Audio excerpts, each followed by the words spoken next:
누가복음 11장 14절에서 26절까지 말씀입니다.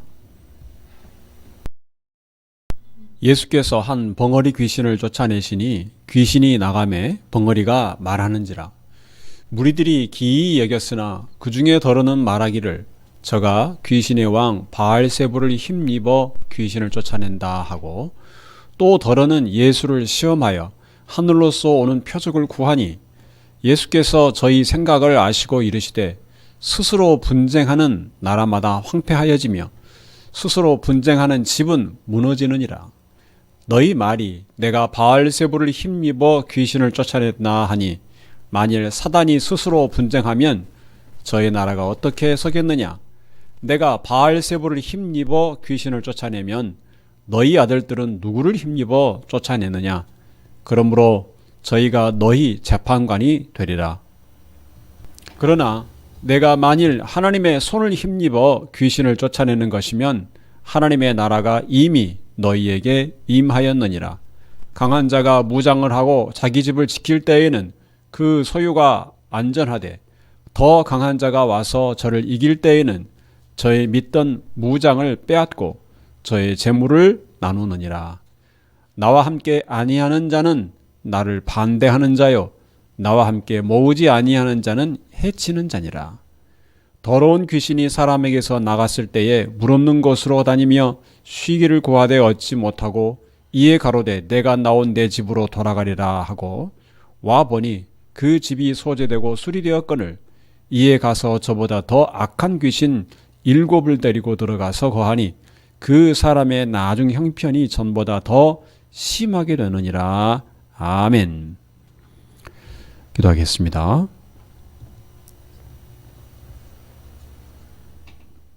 은혜가 충만하신 아버지 감사합니다.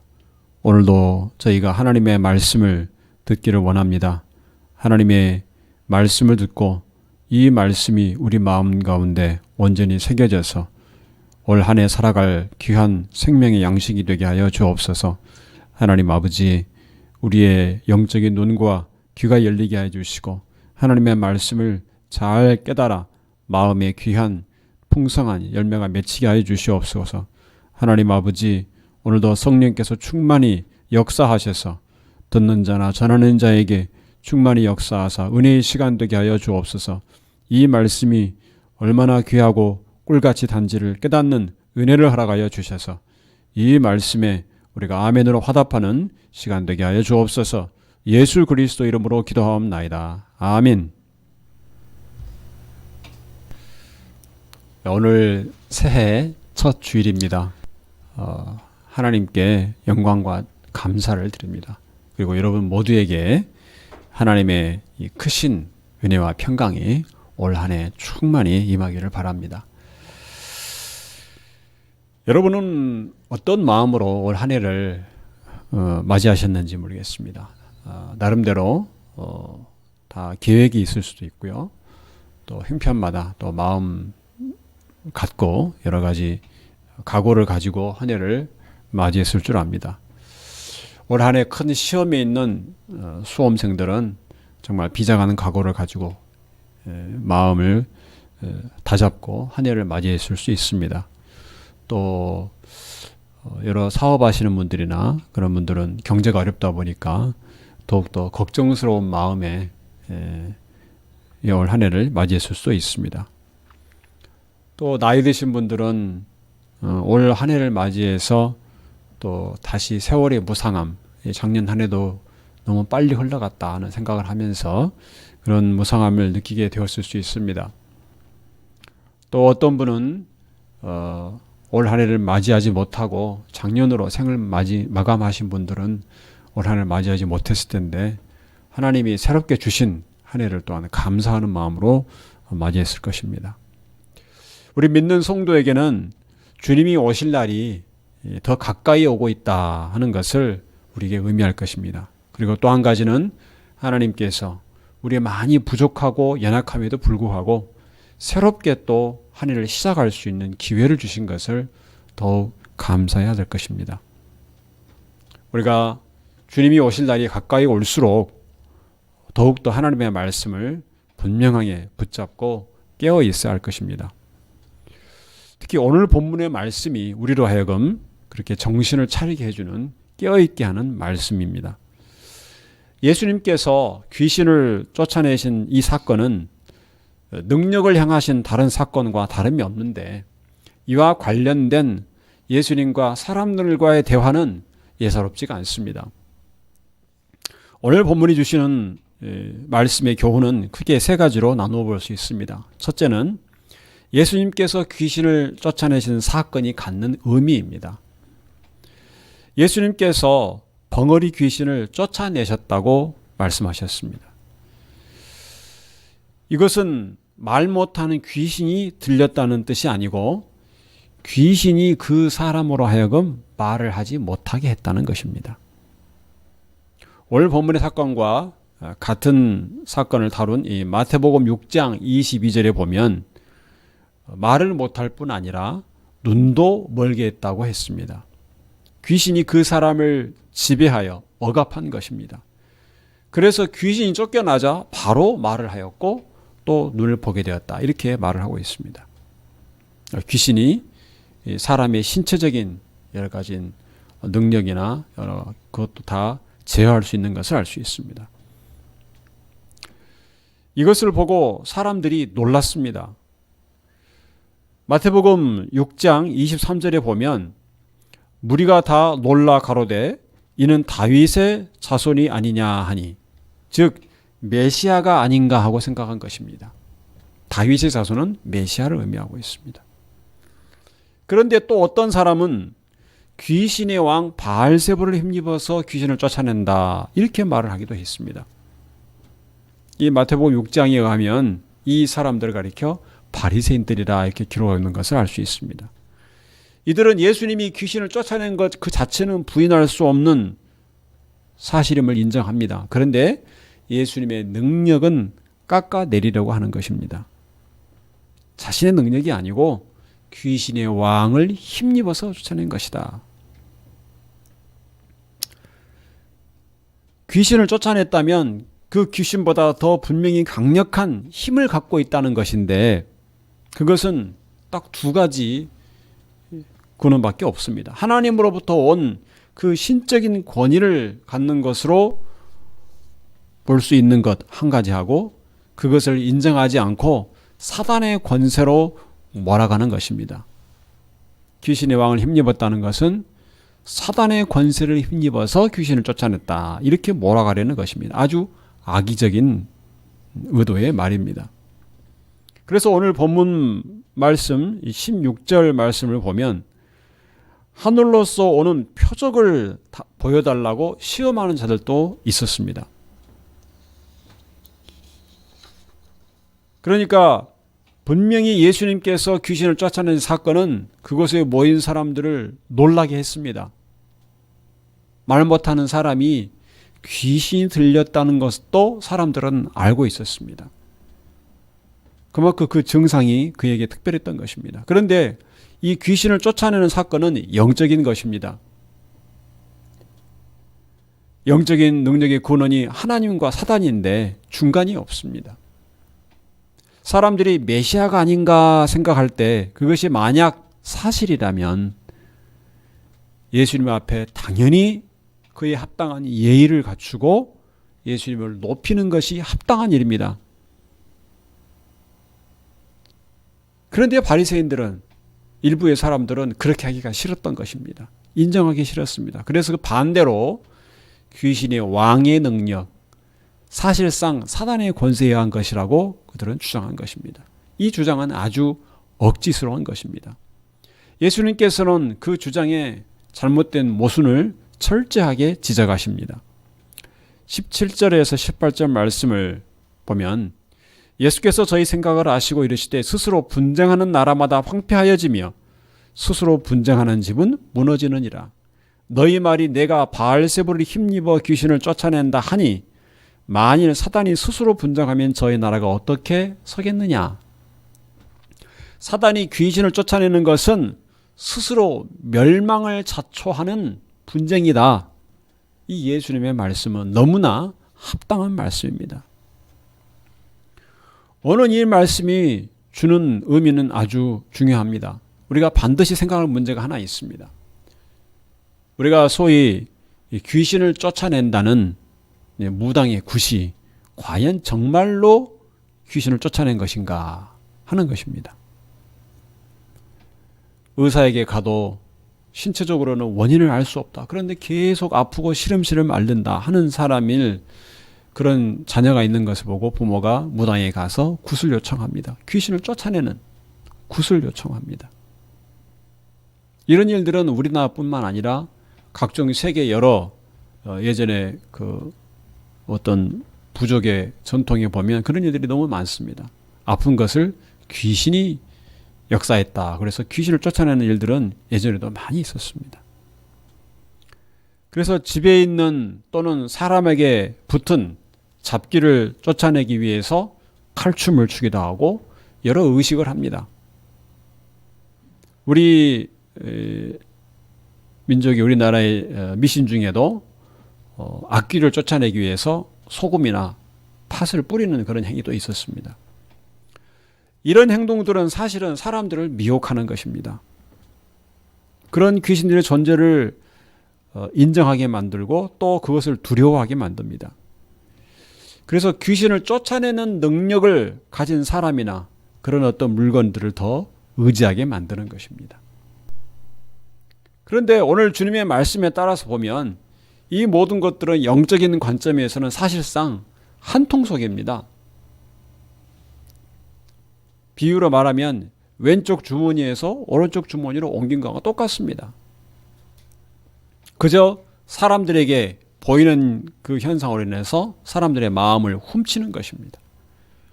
그래서 우리가 눈앞에 어떤 기적적인 능력이 나타났다고 해서 그것 때문에 미혹되어서 시험에 빠져서는 안 되는 것입니다. 얼마든지 사단은 능력 같은 걸 보여주면서 사람들의 마음을 미혹할 수 있습니다. 사단도 광명의 천사처럼 위장할 수 있다고 했습니다. 하나님께서 이스라엘 백성을 구하기 위해서 해방시키기 위해서 애굽에 재앙을 내리실 때 바로의 이 애굽의 술사들도 몇 가지를 흉내를 냈습니다. 그러자 바로가 더욱더 마음이 강팍해진 것을 우리가 출애굽을 통해서 알 수 있습니다. 방송이나 뉴스에 어떤 유명한 불교의 승려가 가끔 고상하고 심오한 말을 해서 보도되는 일들을 봅니다. 때로는 너무나 당연한 말이라서 그게 도대체 무슨 의미인가 하고 의아하게 생각하는 말들도 있고 또 이해하기 어려운 또 이해가 가지 않는 말들을 하기도 합니다. 그런 말들에 깊은 뜻이 있는 것으로 사람들은 생각을 합니다. 또 불교에 보면 그렇게 마음의 수행을 통해서 귀신을 물리칠 수 있다 이런 주장을 합니다. 또 어떤 경우에는 무섭게 보이는 형상이나 부적이 귀신을 쫓아낸다 하는 믿음을 갖고 있는 사람도 있습니다. 이러한 것들이 귀신의 왕이 힘이 약한 잡기를 쫓아낸다는 것이라고 할 수 있는 것입니다. 예수님의 말씀에 의하면 그처럼 보이게 하는 것입니다. 사람들을 지켜주고 보호해주는 것처럼 보여서 사실은 사람들을 영적으로 더 속박하고 있는 것입니다. 그 구도에서 벗어나지 못하게끔 자기에게 붙은 어떤 잡기를 무당이나 어떤 대단한 그런 영적인 힘을 가지고 쫓아내면 그거로 안정을 누리게 되는 그런 마음을 갖는 그래서 더욱 그런 자들을 의지하게 되는 그 구도에서 벗어나지 못하게 하는 것입니다. 인도에 가보면 신체적으로 아주 기묘한 자세와 고통을 가해서 깨달음을 추구하는 자가 있습니다. 발을 머리, 목 뒤로 돌려서 오랫동안 그 자세를 유지한다 할지 어떤 사람은 20년, 30년간 손을 두고 있는 사람들도 있고 그래서 사람들은 그게 너무 신기해서 가서 가르침을 구하기도 합니다. 무슨 대단한 깨달음을 얻은 것처럼. 그리고 그러한 것들을 통해서 마음의 수행을 통해서 전생을 보았다는 사람도 있습니다. 우리에게는 그런 주위에 그런 말이나 그런 사람들이 많이 있습니다. 사람들은 이러한 것에 쉽게 미혹이 됩니다. 요즘에는 인터넷의 발달로 인해서 이러한 현상들을 더욱더 자주 볼 수가 있습니다. 귀신을 쫓아냈다는 무당이나 명상과 수련을 통해서 심오한 진리에 통달한 것처럼 보이는 것이 사실은 우리를 속이는 것입니다. 영적으로는 사단의 쇼입니다. 마치 귀신이 물러나고 온전히 된 것처럼 보이게 해서 사람들을 영적으로 더 깊은 수렁으로 몰아넣는 것입니다. 그러나 예수님께서 귀신을 물리친 것은 그와 다릅니다. 예수님께서 말씀하십니다. 20절 말씀에 그러나 내가 만일 하나님의 손을 힘입어 귀신을 쫓아내는 것이면 하나님의 나라가 이미 너희에게 임하였느니라. 예수님께서 귀신을 쫓아내신 것이 맞다면, 분명히 쫓아낸 것이 맞다면 예수님께서 사단을 이기신 것이다. 귀신 뒤에 있는 사단을 이기신 것이다. 예수님께서 사람들 앞에 그리고 이 땅에 오신 것은 하나님의 나라가 임한 것이라는 말씀입니다. 이것은 영적인 전쟁이고 또 이미 예수님께서 사단을 이기신 것입니다. 그래서 귀신을 쫓아내신 것입니다. 21절, 22절에 이렇게 설명합니다.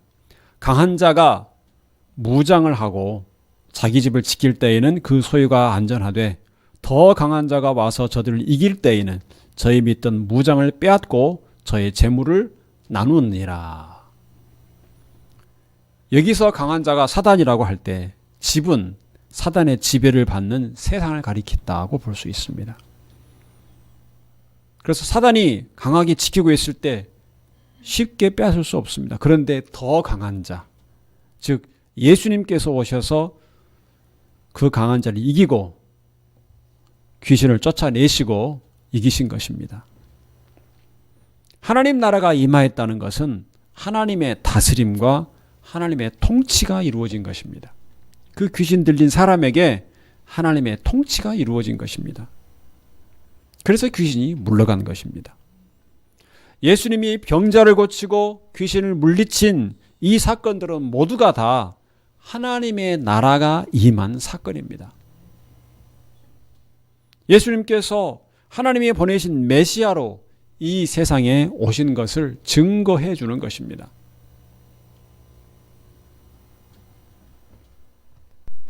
그래서 우리는 오늘 본문이 주는 두 번째 교훈의 말씀에 주목을 해야 됩니다. 예수님을 따르는 결단을 해야 된다는 것입니다. 23절 말씀, 나와 함께 아니하는 자는 나를 반대하는 자요 나와 함께 모으지 아니하는 자는 해치는 자니라.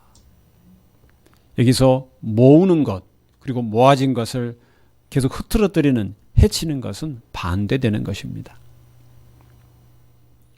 예수님과 함께하고 예수님을 따르는 자는 예수님에 속한 자입니다.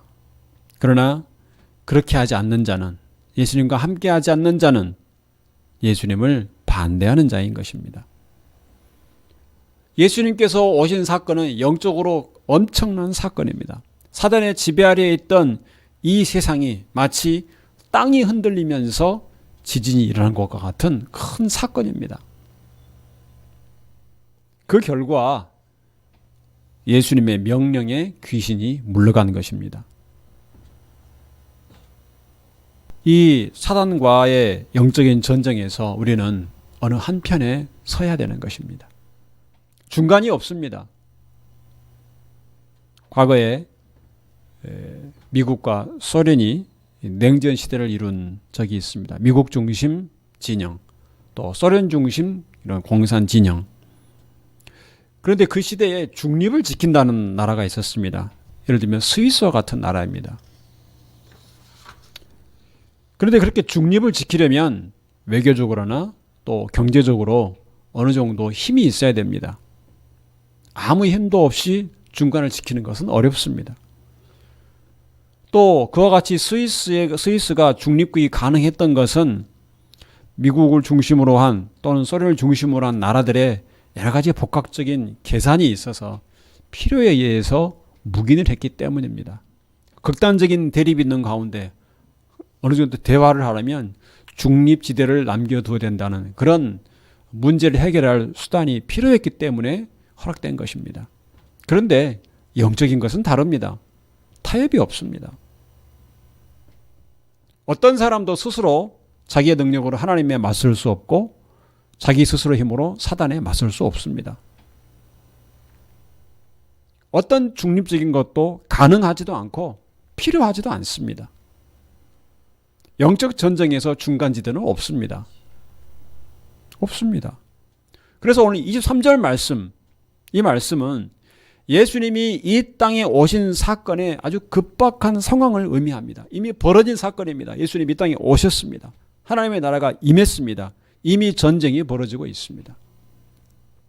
그래서 예수님과 함께하지 않는 자는 예수님을 반대하는 자다. 이렇게 말씀하신 것입니다.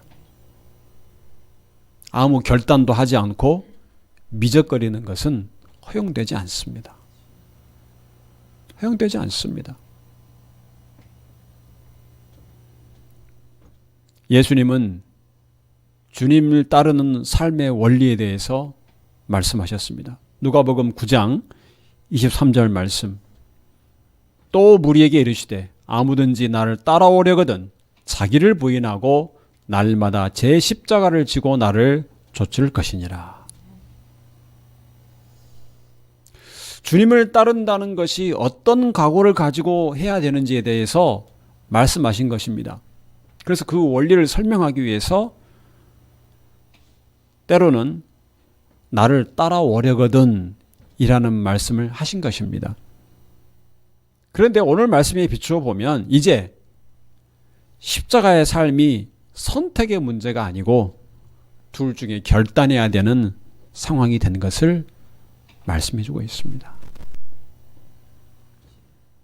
예수님을 따를 것인가 사단을 따를 것인가 결단해야 된다는 것입니다. 예수님을 따르지 않으면 예수님을 반대하는 자라고 말씀하십니다.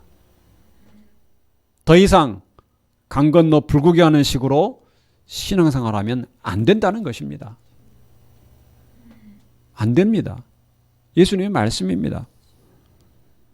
예수님께서 이 세상에 오신 것은 사단의 지배 아래에 있던 하나님께서 택하신 자들을 죽음의 권세에서 죄의 심판으로부터 구해내기 위해서입니다.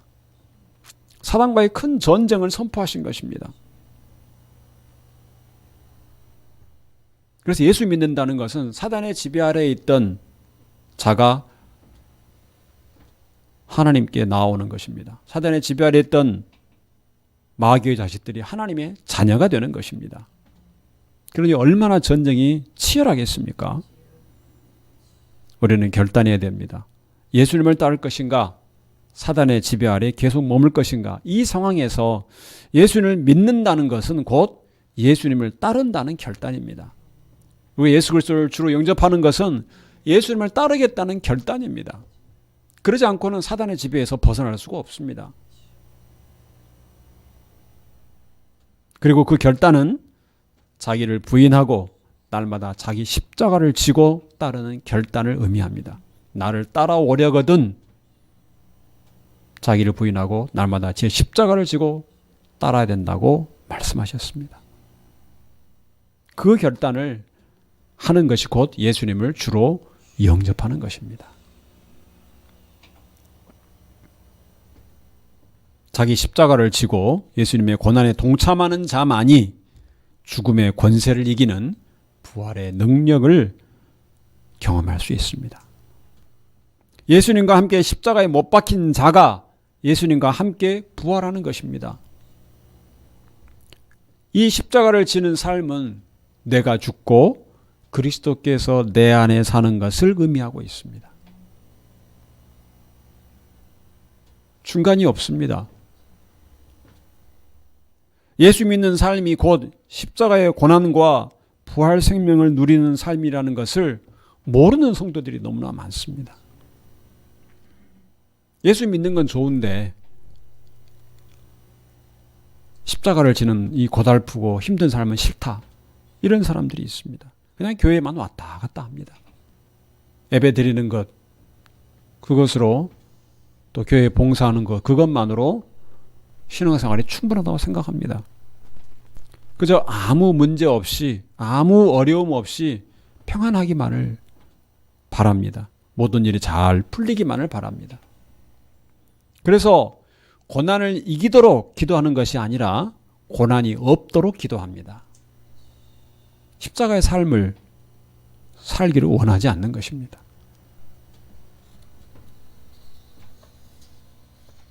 그런데 죽음의 권세를 이기지 않고는 마음에 참 평안이 없습니다.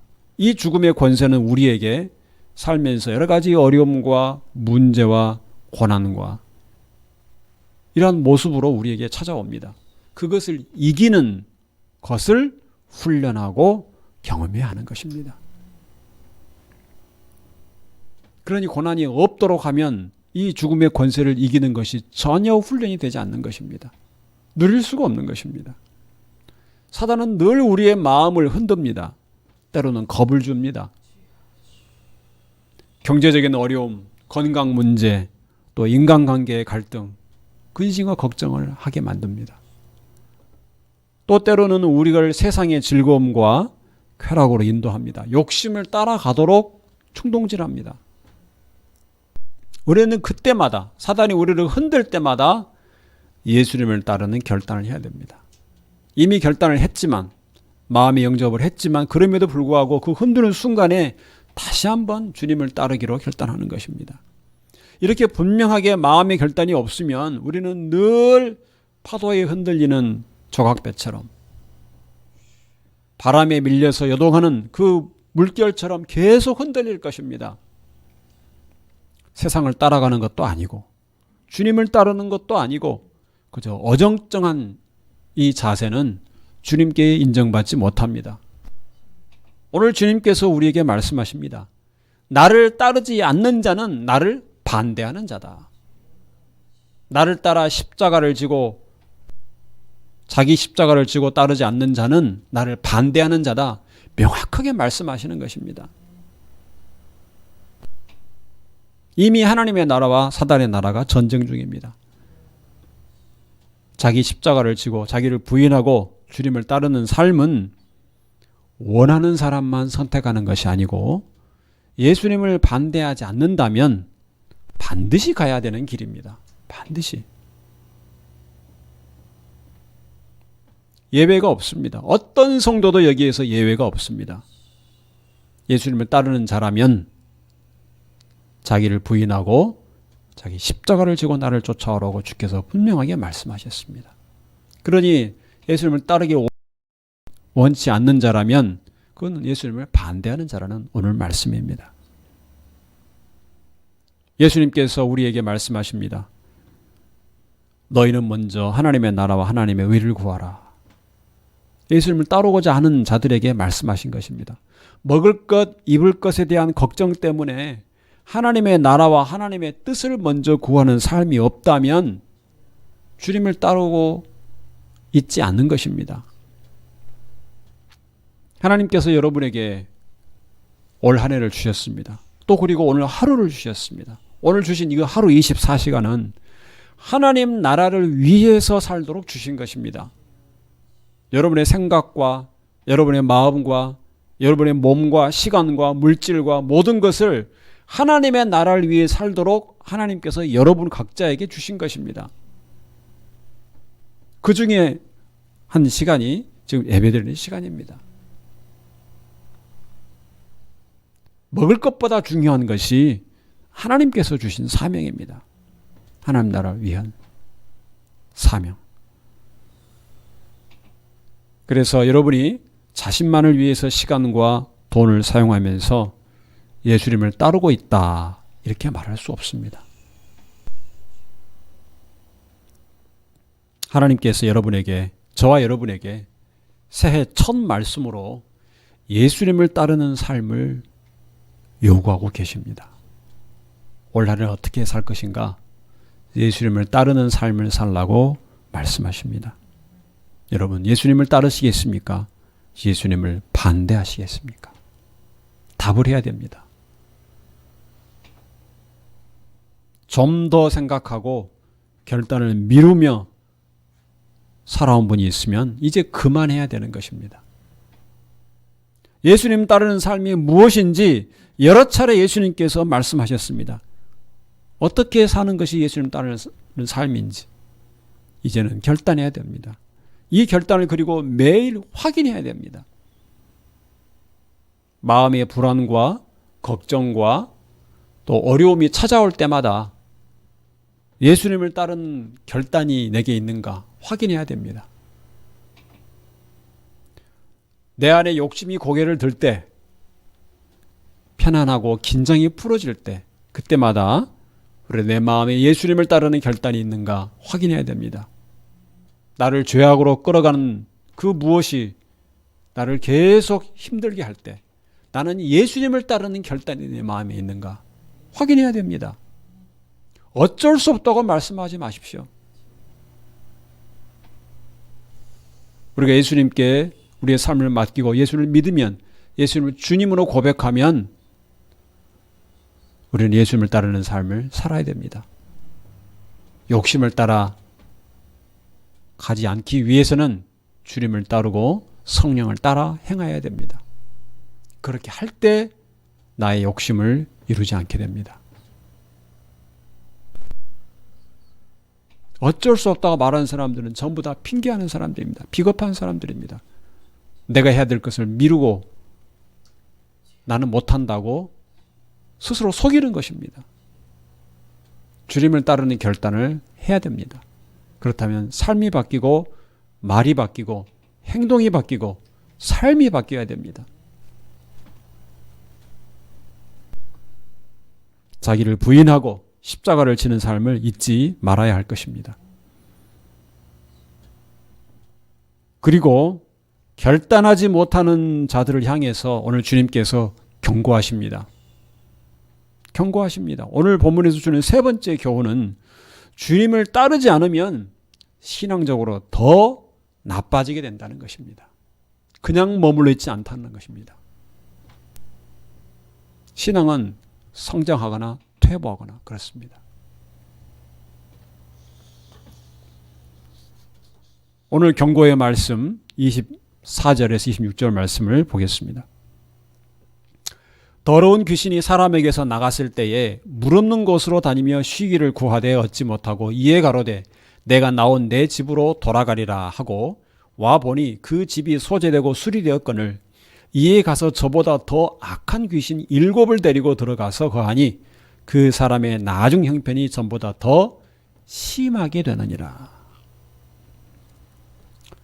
귀신이 물러가고 다시 돌아올 때는 더 악한 귀신 7을 데리고 온다고 했습니다. 그래서 이전보다 더 심각한 상태에 이릅니다. 왜냐하면 귀신이 이전과 같이 쫓겨나지 않으려면 더 강하게 무장을 해야 됩니다. 그래서 귀신 7을 더 데리고 들어오는 것입니다.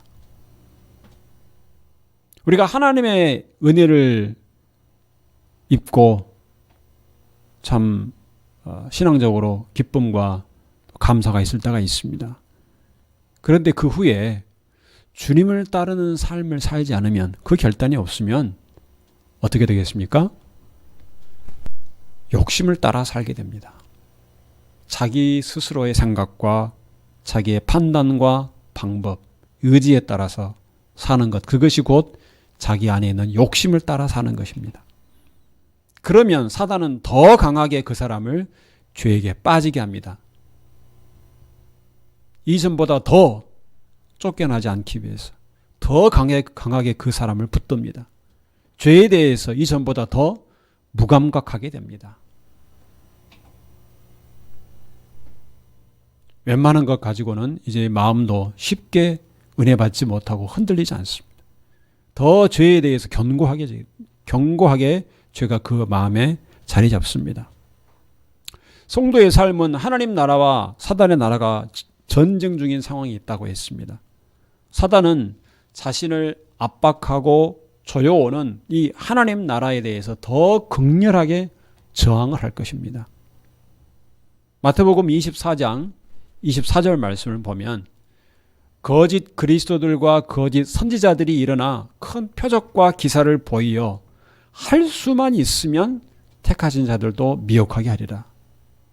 하나님께서 택하신 자를 보호합니다. 그럼에도 불구하고 그 택하신 자를 넘어뜨리려는 시도를 멈추지 않는다는 것입니다. 어떻게 해서든지 무너뜨리기 위해서 사단은 끝까지 시험합니다. 미혹합니다.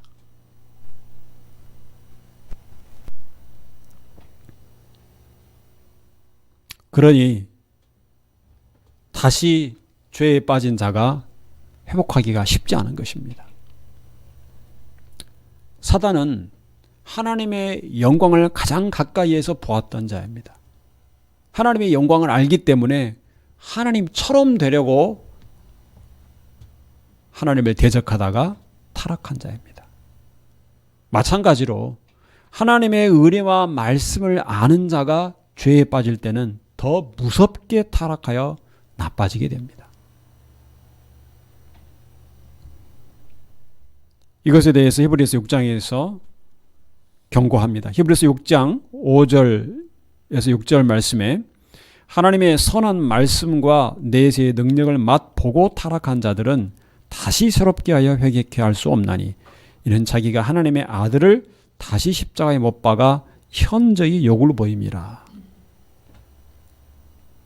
성도 여러분, 예수님께서 사단이 지배하는 세상에 오셨고 하나님의 나라가 임하였습니다. 예수님은 사단을 이기셨습니다.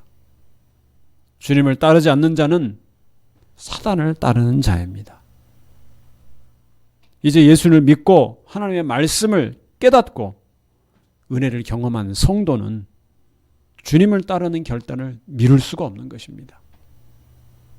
주님을 따르지 않으면 그 사람의 신앙적인 영적인 형편이 더 악하게 되는 것입니다. 주님을 따르지 않기 때문에 그만큼 사단이 더 많이 끌어당길 것입니다. 그래서 결단이 필요한 것입니다. 주님을 따른다는 것은 우리가 자기를 부인하고 자기 십자가를 지고 날마다 그 십자가를 지고 살아가는 것입니다. 올 한 해 주님을 따르는 삶을 살겠다는 이 결단을 가지고 살기를 바랍니다. 어떤 순간에도 주님을 선택하는, 주님을 따른다는 이 결심이 흔들리지 않도록 하기 바랍니다. 만약에 우리가 뒤를 돌아보고 세상에 대한 미련, 내가 가지고 있는 것에 대한 미련을 가지고 내 것을 내려놓지 못하는 그러한 마음, 또는 걱정과 근심을 그러한 것이 있다면 그것을 모든 것을 떨쳐버리고 우리 주님을 위한 삶을 살기를 결단하기 바랍니다. 올 새해를 맞이해서 여러분 모두가 주님을 따르는 삶으로 승리하기를 우리 주님의 이름으로 축원합니다. 기도하겠습니다. 살아계신 하나님 아버지 은혜를 감사합니다. 우리를 세상 가운데 살게 하시면서 하나님의 백성으로 하나님의 거룩한 자녀로 살게 하신 은혜를 감사합니다. 그러나 이 세상은 결코 한가하게 지내는 세상이 아님을 오늘 말씀을 통해서 깨닫습니다. 하나님의 나라와 사단의 나라가 전쟁 중입니다. 우리가 예수 그리스도를 따르는 삶을 날마다 결단하며 살게 하여 주시옵소서. 예수님을 따르지 않는 자는 예수님을 반대하는 자라고 했습니다. 우리 예수님을 따르려면 자기를 부인하고 자기 십자가를 지는 삶을 살아야 된다고 주께서 말씀하셨습니다. 이 말씀 앞에 우리가 섰습니다. 우리가 날마다 주님을 따르는 결단을 하게 하여 주옵소서. 주님을 따라 십자가를 지는 삶을 결단케 하여 주시옵시고 우리가 살면서 만나는 선택이나 어떤 결정을 할 때마다 이 예수님을 따르는 결단을 마음에 새기게 하여 주시옵소서. 하나님 아버지, 올 한 해도 우리를 흔드는 모든 사단의 시도가 그치지 않을 것입니다. 때로는 우리를 걱정스럽게 만들고 두렵게 만들 것이고 우리를 불안하게 만들 것이고 때로는 우리를 미혹하여 욕심을 쫓아가게 만들 수 있습니다. 그때마다 우리는 예수 그리스도를 바라보게 하여 주시옵소서. 예수 그리스도를 따르는 삶으로, 십자가의 삶으로 흔들림 없게 하여 주시옵시고, 우리에게 주신 하루하루를 하나님의 나라를 위하여서, 하나님의 영광을 위하여서 하나님의 뜻을 이루는 삶을 살 수 있도록 인도하여 주시옵소서. 우리의 삶을 복되게 하시며 우리 주님 오시는 그날까지 늘 주님과 동행하는 성도들 되게 하여 주시옵소서. 예수 그리스도 이름으로 기도하옵나이다. 아멘.